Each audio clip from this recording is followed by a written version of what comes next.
মেয়ের স্পেশালি যারা শাশুড়ি টাইপের, আপনারা মাইন্ড করেন না, তাদের সাইকোলজি যে এতই নিচে নেমে গেছে এখন যে আমার মেয়ে জাহান্নামে যায় যাক, হ্যাঁ আমার মেয়ে জাহান্নামে যায় যাক, সমস্যা নাই, দুনিয়াতে সে যেন ভালো থাকে।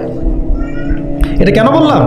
একটা সুদখোরের ঘরে তুলে দিতে সে দ্বিধাবোধ করতেছে না, একটা দুর্নীতিবাজের ঘরে তুলে দিতে দ্বিধাবোধ করতেছে না, একটা ঘুষখোরের ঘরে তুলতে দ্বিধাবোধ করতেছে না, হ্যাঁ একটা মানে কি বলবো মাদকসেবী, ড্রাগ এডিক্টেড বা এই যে আর কি বলবো ফাসেক জালেম, এই ধরনের ঘরে উঠাই দিতেও সে দ্বিধাবোধ করছে না। পাঁচতলা বাড়ি চাই আমার আর কি, আমার মেয়ে পাঁচতলা বাড়ি থেকে সুখে থাকবে। এই যে সুখের ডেফিনেশন এখানে দিয়েছেন আপনারা, এই জন্য কত হাজার হাজার মেয়ের জীবন নষ্ট করে দিয়েছেন আপনারা। আমার কথা মাইন্ড করে না, হাজার হাজার মেয়ের জীবন মায়েরা নষ্ট করে দিয়েছে শুধুমাত্র মেয়েদের দুনিয়াবী সুখ এর সংজ্ঞাটা বুঝতে ভুল করার কারণে। এর নাম যদি সুখী হইতো তাহলে অমুসলিমরা সুখী না কেন, পশ্চিমারা সুখী না কেন, ওরা আত্মহত্যা করে কেন? এইভাবে মেয়েদের জীবন নষ্ট করেছেন। অথচ অল্প যদি হালাল রিজিকও হতো আল্লাহ পাক তাকে বরকত দিতেন, সুখে থাকতো।